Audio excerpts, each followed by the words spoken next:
그동안 수사했다면서 아직 준비가 안 됐다고 하는 게 도저히 납득이 안 됩니다. 어떻게 공소장이 한 달 반 만에 돈을 준 사람, 또 받은 사람, 받은 장소, 날짜 그 경위가 다 다르지 않습니까? 네, 이런 터무니없는 얘기들을 가지고 정말 소설을 쓰고 있는데 국가 권력을 남용하는 것이고 정치 공작이다 그렇게 생각합니다. 심각한 범죄 혐의로 검찰 조사를 받는 것이지 나들이 소풍가고 있는 것이 아닙니다.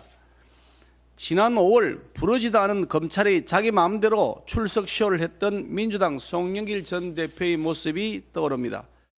언론 보도에 따르면 검찰이 쌍방울 그룹의 대북 송금 의혹과 관련해 이재명 대표를 다음 주 중에 수원지검에 출석해 조사받을 것을 통보했다고 합니다. 이에 대해 이재명 대표는 쌍방울 사건 관련 조사에 당당히 응하겠다. 검찰은 다음 주에 조사를 희망하고 있지만 당무 등으로 전혀 시간을 낼 수 없다. 체포 동의안 표결을 피하려는 꼼수이자 이후 이를 부결시키기 위한 명분 쌓기에 불과합니다. 네, 한 주간의 여론 흐름 짚어보겠습니다. 배종찬 인사이트 K 소장, 이은영 휴먼앤데이터 소장 나오셨습니다. 어서 오십시오. 네, 안녕하세요. 배 소장님, 윤석열 대통령의 지지율이 갤럽과 리얼미터에서는 소폭 하락했고 RN서치 조사에서는 지난주와 동률을 기록했습니다. 한 주간 대통령 지지율 흐름 어떻게 보셨어요? 뭐 큰 변화가 없습니다. 거의 뭐 답보 상태인데 한국 갤럽의 경우에도 뭐 1%포인트 내려간 거라서 큰 차이가 없었다. 이렇게 이제 해석을 할 수 있을 것 같고요.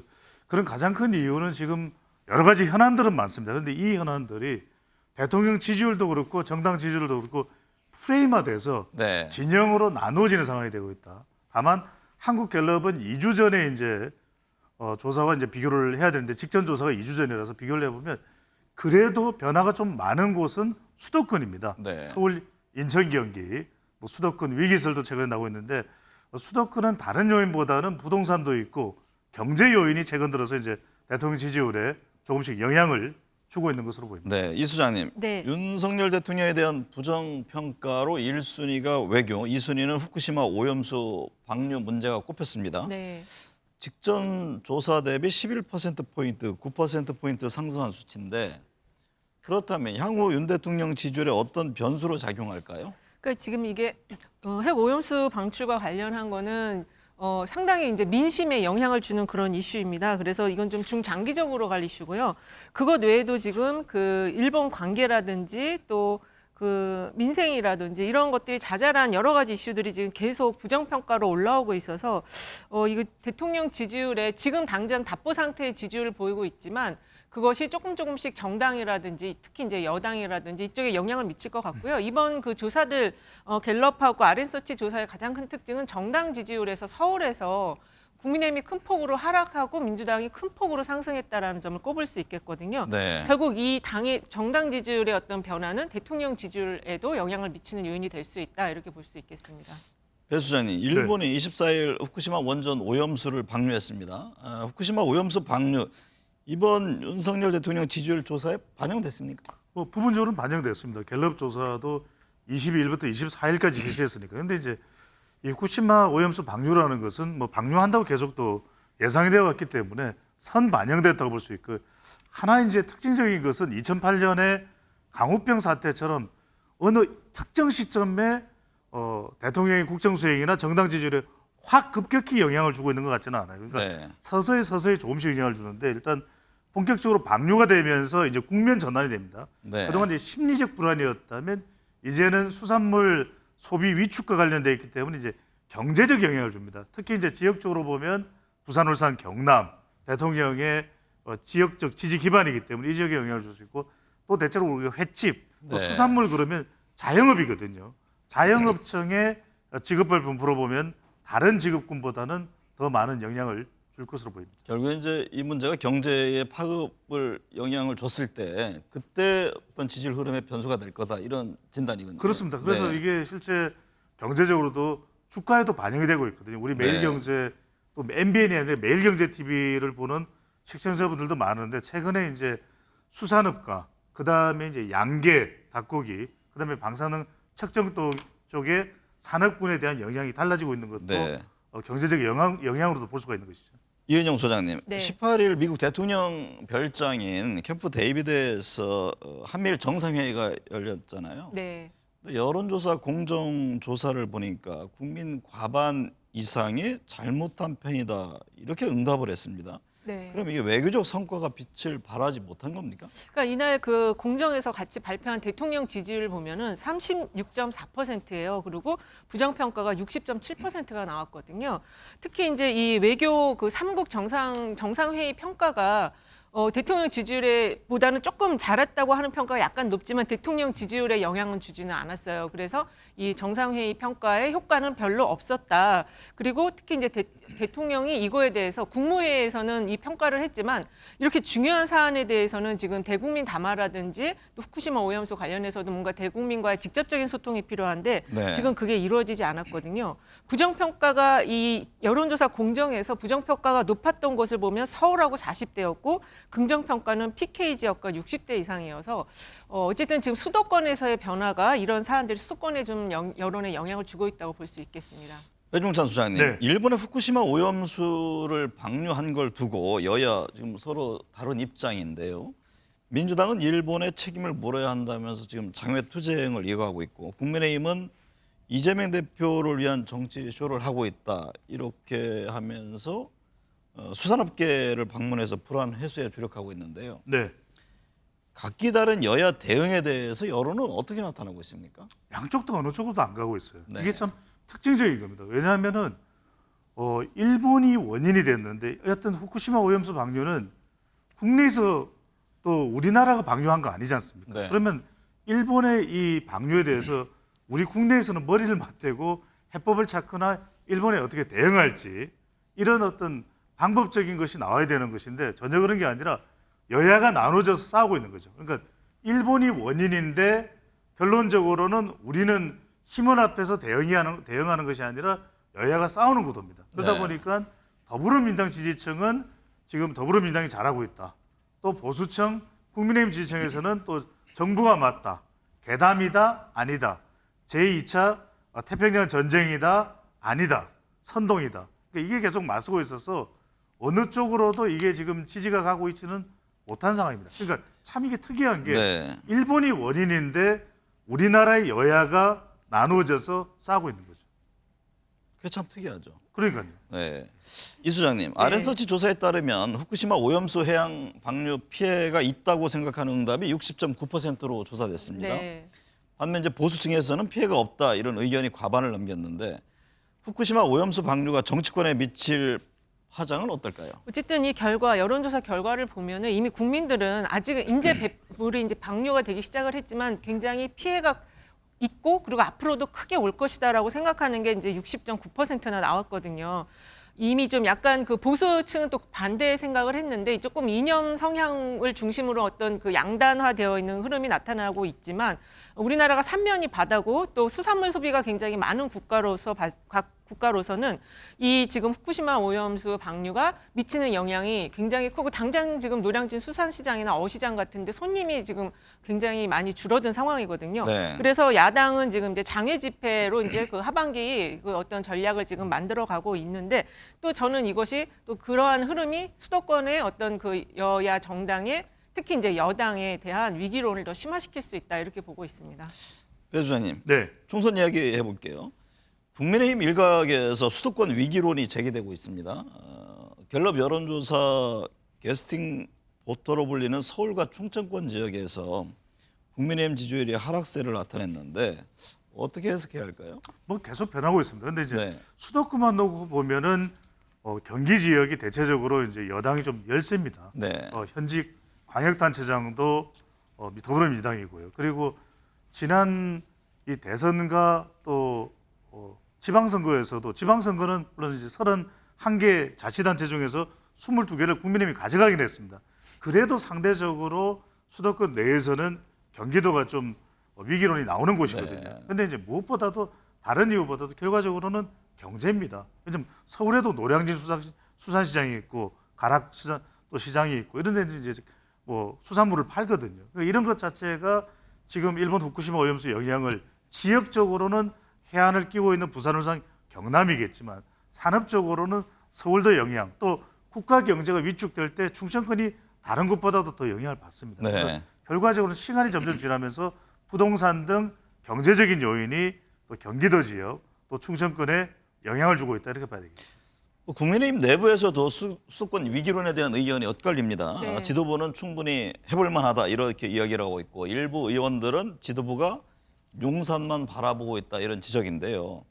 지금 현재까지 나온 데이터를 봤을 때 수도권 위기론의 실체는 어떤 겁니까? 일단 정당 지지율 중심으로 봤을 때는 민주당이 조금 밀리는 적도 있었고, 근데 ARS 조사에서는 잘 밀리지가 않았는데 네. 저희가 아무래도 ARS 어떤 추세선보다는 전화면접 추세선을 조금 더 신뢰성 있게 보거든요. 그래서 그 무당파층이 늘어난 가운데 민주당이 좀 국민의힘에 밀리는 양상이었는데 금요일 날 나온 거랑 오늘 나온 그 RN서치 자료를 보면은 서울에서 민주당의 지지율이 RN서치 자료는 지난주 대비 40.1에서 51.9%, 국민의힘은 38.6에서 28.7%, 갤럽도 민주당이 27에서 37, 국민의힘이 34에서 29로 패턴이 같은 방향으로 나타났어요. 그리고 네. 민주당이 굉장히 큰 폭 상승을 했고 국민의힘이 큰 폭으로 하락을 했기 때문에 이게 지금 단순히 위기론, 수도권 위기론, 여당에서 위기 아니라고 하지만 위기가 아닌지 그건 좀 점검해 볼 필요가 있다. 굉장히 큰 빨간불이 켜졌다고 지금 볼 수 근데 있습니다. 그 최근에 그 10%포인트 변동이 있다면은 네. 어떤 특정 요인이 있을 텐데 그게 뭘까요? 제 생각에는 일단은 그 무당파층에 있던 층이 응답을 좀 했을 가능성이 있고요. 네. 그리고 그 기존에 서울에서 양당에 대해서 다 실망을 느꼈던 그런 사람들, 그리고 좀 서울이 약간 이제 경기도나 이런 쪽에 비해서는 조금 보수 성향이 강한데 그 층의 생각이 지금 바뀌었다고 볼 수 있는 거죠. 네. 예, 그 후쿠시마 오염수 방출로 인해서 이 정부를 믿고 계속 이 모든 정책들을 지금 바라볼 수 있겠냐. 특히 이 후쿠시마 오염수뿐만 아니라 그 최근에 잼버리라든지 그다음에 그 해병대 그 수사 관련한 거 이게 다 지금 여기에 다 녹아 들어가 있다고 저는 보고 네. 있습니다. 무당층에 있던 사람들이 좀 이제 이 움직임이 지지 있는 거죠. 어느 네. 쪽으로 움직이고 있다 이런 분석인데 배 소장님은 어떻게 보세요? 그랬을 수 있습니다. 그랬을 네. 수 있는 것이 결과적으로는 내년에 이 수도권 총선은 7%의 전쟁이거든요. 그러니까 네. 보수도 7%의 중도가 더 적극적으로 보수 쪽으로 오느냐, 그리고 샤이 진보라고 할 수 있는 자동응답 조사에서는 꽤 상대적으로 높은 지지율이 나오는 민주당이지만 전화 면접 조사에서 직접 물어봤을 때는 좀 소극적인 정당 지지율이 나온다. 그렇다면 결과적으로는 좀 샤이 진보라고 볼 수 있거든요. 네. 이들이 얼마만큼이나 적극적으로 나올 수 있느냐는 결집도 문제인가요? 그렇습니다. 네. 결과적으로는 국민의힘은 윤석열 대통령 지지율이 좋으니까 윤석열 대통령 지지율을 얼만큼 중도층을 흡수할 정도로 올려가느냐가 중요한 것이고, 반대로 이제 민주당의 경우는 이재명 대표 또 뭐 돈봉투 리스크나 이런 코인 리스크 이런 리스크를 얼마나 털어내느냐, 털어내서 좀 더 적극적으로 샤이 진보가 지지하겠다 또 투표하겠다는 의향으로 나오느냐가 핵심이라서 이른바 7%의 전쟁이라고 봐요. 네. 이은영 소장님, 네. 민주당 상황을 보면 핵심 기반 지역인 광주 전라 이쪽 지지율이 하락했습니다. 네. 핵심 지역에서 지지율 하락이 내년 총선 득표 전체적으로 어떤 영향을 줍니까? 근데 이제 어쨌든 지금 호남에서 지지율이 하락을 했지만 그 하락폭이 민주당의 경우 한 3%포인트 정도거든요. 그리고 네. 무당파가 최근에 호남에서 많이 늘어났더라고요. 무당파층이 30% 살짝 넘는 수준으로 지금 늘어나 있는 상황이어서 이게 아까 말씀드린 그 서울 지역의 변화, 그것과 같은 흐름이 만들어진다면은 이 무당파층도 결국에는 어떤 한쪽으로 방향성을 정할 가능성이 높다 이렇게 볼 수 있는데, 그것이 이제 호남에서는 지금의 여당보다 야당으로 이동할 가능성이 더 높게 나타날 수 있겠죠. 네. 배 소장님, 현역 지역구 교체에 대한 여론이 높지만 민주당 의원의 대다수 자리를 차지한 광주 전라 지역이요. 예. 현역 교체 여론이 60%나 되는 것으로 조사됐습니다. 예. 어떤 점을 시사합니까? 이게 이른바 유달산, 무등산 분노라고 해야 되겠죠. 네. 무슨 말씀이냐면은 아니 뭐 공천만 받으면 당선되니까 이른바 의정 활동을 제대로 하느냐, 그리고 경쟁이 치열하지 않으니까 이른바 무주공산으로 당선되는 거 아니냐, 이런 분노가 있는 겁니다. 네. 그래서 이게 상당히 중요한 게 지난 지방선거 때도 광주시장 투표율이 매우 낮았어요. 그랬던 이유는 뭐 또 그 사람이야? 뻔한 사람이야? 이게 이제 호남의 분노거든요. 네. 왜냐하면 더불어민주당 딱지만 달고 나오면 당선되기 때문에 이건 TK 지역의 국민의힘도 크게 다를 바가 없어요. 그런 분노가 지금 이 결과에 담겨 있다. 그래서 무슨 말씀이 굉장히 중요한 게 민주당이 호남 공천 제대로 혁신적으로 안 하면 수도권에 여파가 미칩니다. 왜냐하면 호남의 경우에는 더불어민주당 말고 무소속 일부가 가능성이 있을지 모르겠습니다. 국민의힘이나 정의당 당선되기는 매우 어렵거든요. 네. 그러면 이 분노한 민심이 어느 쪽으로 가느냐? 이른바 가족들이 있는 곳인 수도권으로 옮겨갑니다. 그래서 수도권에서 심판해줘. 그러면 이 호남 공천을 더불어민주당이 제대로 못하면 수도권 민심에 그 여파가 미치게 되는 것이죠. 사실 매 총선 때마다 교체에 대한 여론이 굉장히 높죠. 그렇죠. 근데 어쨌든 최근 조사에서도 보면 갤럽에서 거주하는 지역의 현 국회의원이 다시 당선되는 것에 찬성 여론이 30.3, 네. 반대가 51.2입니다. 예. 미디어 토마토 역시 새 인물에 투표하겠다 여론이 높고요. 그러면 내년 총선 공천에 하나의 변수로 작용할까요? 굉장히 큰 변수를 지금 작용할 가능성이 높고요. 역대 이제 총선이나 이런 결과들을 보면은 우리나라 국민들이 이 좀 교체율이 높아요. 한 40%가량 되거든요. 네. 그래서 지금 이런 이거 좀 높긴 했는데 지금 여론조사에서 51.2%나 나온다고 한다는 거는 실제 총선 가까워졌을 때는 더 높아질 수 있다는 거고 그렇게 되면 현역 프리미엄이 지금 없다는 얘기가 될 수 있는 거예요. 그래서 지금 최근에 국민의힘도 그 조광특위에 대한 어떤 지역위원장들도 발표를 했는데 네. 중요하게 그 대구 경북 지역에서 교체율을 어느 정도 가져갈 것이냐. 지금 그 각 당의 텃밭이 되는 지역에서는 교체율에 대한 전망들이 막 나오고 있는데 대구 경북 지역은 50%에서 80%까지 나오고 살생부가 지금 막 돌아다닌다고 합니다. 네. 그래서 이런 상황에서 보면은 현역들이 생존을 위해서 무엇을 해야 될 것인가 굉장히 고민이 깊은 그런 시기가 되는 거죠. 네. 이 부분을 반드시 좀 강조를 드려야 될 것 같은 것이 우리 스페셜에서만 좀 스페셜하게 보여드리는데 앞서 그래프를 한 번 더 보여주시면 이게 심각하다는 겁니다. 왜냐하면 지역별로 나왔는데 이게 16개 시도가 있기 때문에 잘 안 보이시는데 눈을 좀 부릅뜨면 보입니다. 중간 정도 지점에 광주가 있는데 광주에는 내년 총선 현역 의원이 15%예요. 네. 이게 심각한 겁니다. 그러니까 광주의 유권자들이 지역의 현역 의원에 대한 만족도가 15%밖에 안 되는 겁니다. 그러니까 이걸 제대로 혁신 공천을 못하고 그냥 현역들이니까 이 사람들 그대로 공천하면 되지 이런 식으로 갔다가 이 분노가 수도권으로 온다는 걸 제가 강조를 했습니다. 네. 여론조사 공정조사를 보니까요. 총선 지역구 투표를 어디에 할 것이냐에 대한 질문에 민주당이 45.4, 국민의힘이 34.4%로 조사가 됐는데 정당 지지율이 여론조사마다 차이가 있잖아요. 근데 이번 조사 이거는 어떤 점을 시사하는 겁니까? 그러니까요. 제가 이게 말씀드렸듯이 결과적으로 이 여론조사 공정의 조사를 보면 민주당이 45.4%라는 것은 결국 대통령의 부정평가가 높고 그리고 자동응답 조사에서 샤의 진보까지 포함되는 걸 생각한다면 이들이 투표를 하게 되면은 더 국민의힘은 상당히 위기다. 특히 수도권에 이걸 네. 이 메시지를 주는 겁니다. 결과적으로는 국민의힘의 공이 옮겨가 있다. 그럼 국민의힘은 수도권의 지지를 올리고 그러니까 민주당의 이재명 대표의 사법 리스크로 얻을 수 있는 정치적인 반사이익은 국민의힘의 총선 경쟁력에 제한돼 있다. 네. 더 적극적으로 대통령의 지지를 또 집권 여당으로서 정책을 내놔야 됩니다. 네. 그래서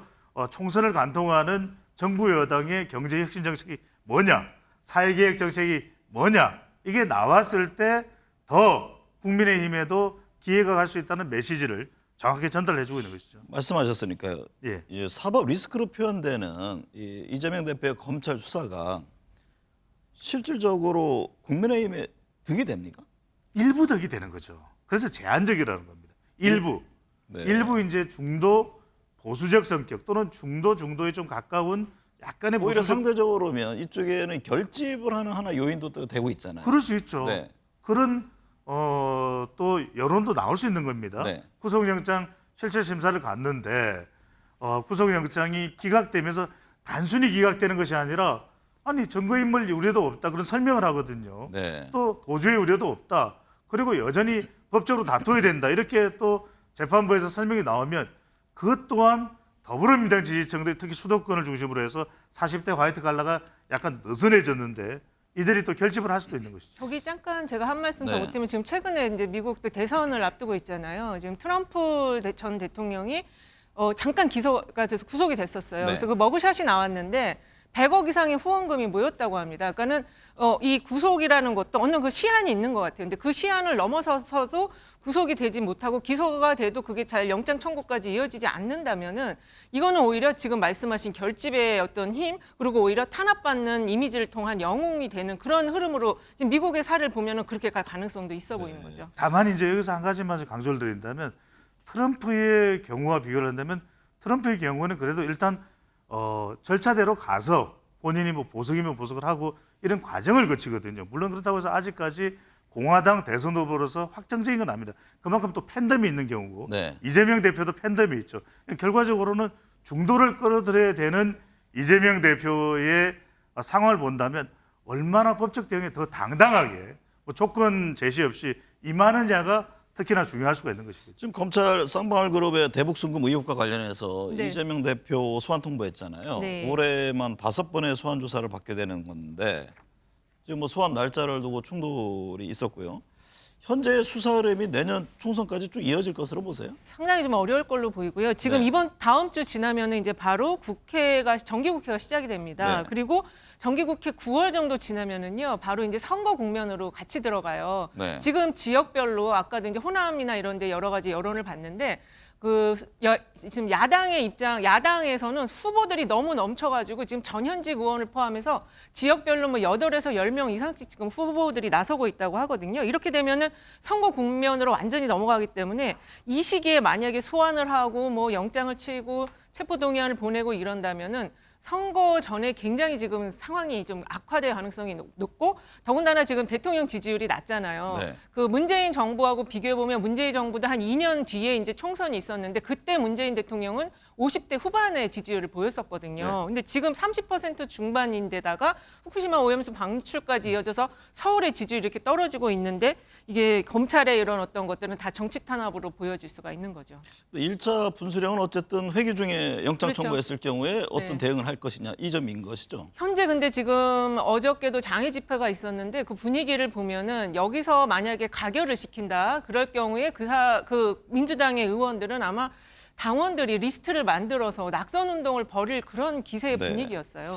배 주장님, 네. 최근 이재명 대표 사퇴설 관련해 일축했습니다. 이제 비판적 입장을 내고 있는 이상민 의원이 거취 결정까지 언급했는데 이게 이 의원의 발언이 좀 파급력이 있게 들립니까? 아니면은 뭐 지나가는 하나의 흐름이라고 보시나요? 이재명 의원이 역시 이재명 대표에 대해서 이상민 의원의 발언은 결국 여론과 관련됐다고 연결돼 있다고 봐야 되겠죠. 그렇게 네. 보는 이유는 뭐냐면 방금 이은영 선생님이 말씀하셨지만은 이재명 대표에 대해서 가장 크게 우려하는 것은 또 수도권 여론입니다. 결국 이재명 대표의 거취가 민주당의 지지율과 연결돼 있고 이게 말끔하게 해결되지 못한다면 가령 체포동의안이 회기 중에 왔는데 가결이 돼서 구속영장 실질심사에 정면으로 가지 못하고 또 부결을 시켜버린다. 네. 이렇게 되면 여론은 또 상당히 악화될 수 있거든요. 그렇다면 그런 상황 속에서 대전이 지역구인 이상민 의원이 또는 경기도가 지역구인 조홍천 의원이 얼마나 힘들어지겠냐. 그것을 설명하고 있는 부분이기 때문에 네. 저는 이재명 대표가 아까도 말씀드렸지만 이런 사법적인 조치에 대해서는 더 당당히 더 정면으로 대응을 하는 것이 맞을 것으로 보입니다. 시간이 한 20초 남았는데 이번 주는 어떤 걸 좀 봐야 될까요? 아무래도 이 후쿠시마 오염수가 이제 어제 시민들이 굉장히 좀 많이 불만을 토로하시고 수산시장의 그런 경제와 관련된 연결이 안 좋게 되면은 이게 더 악화될 것 같습니다, 여러분. 네. 배 또 주장님. 이재명 대표의 검찰이 소환하는 것이 30일이고 또 이하영 전 부지사의 재판이 이번 주 다가오는 주에 있으니까 그게 중요한 이슈로 보입니다. 네.